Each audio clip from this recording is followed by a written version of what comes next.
Kumusta mga kaboxing? This is Boy Kalawang TV.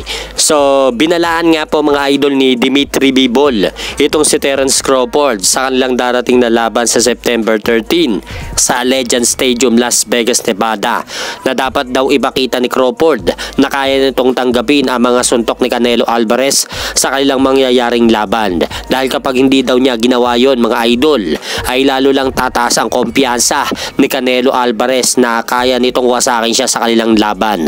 So sang-ayon nga po tayo sa sinabi ni Bivol mga idol, dahil danas na nga po ni Dimitri Bivol yung lakas ng suntok ni Canelo Alvarez. Dahil kung maalala po natin noong naglaban sila way back 2022 ay pinuntirya nga po ni Canelo Alvarez ang braso ni Dimitri Bivol, kung saan namaga pa nga po ito at namasa sa tindi ng suntok ni Canelo Alvarez. So ang ibig iparating ni Dimitri Bivol kay Crawford mga idol, na dapat nakahanda ito sa mga ipapakita ni Canelo Alvarez na estilo kung paano ito lumaban sa ibabaw ng lona. Dahil kilala nating makunat ang panga nitong si Canelo Alvarez, na kahit binabatuhan mo ito ng mga ilang kombinasyon na suntok ay walang habas pa rin po itong susugod na animoy parang gutom na tigre na gustong lumapa ng kanyang pagkain.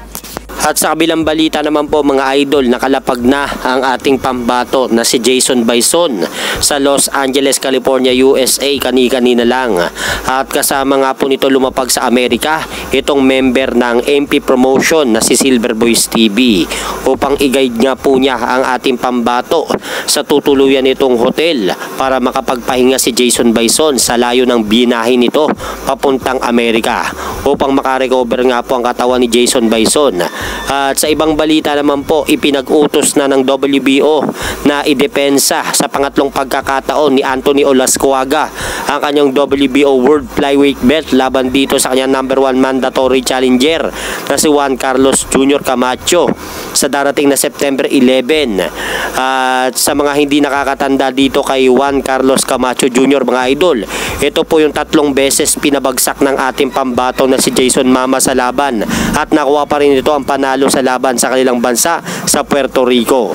At hanggang dito na lang po muna ang aking update sa mga ganapan sa mundo ng boxing. At syempre mga idol, huwag nyo rin pong kalimutan, pakisuportahan nyo naman po muna ang ating munting channel. Maraming salamat po.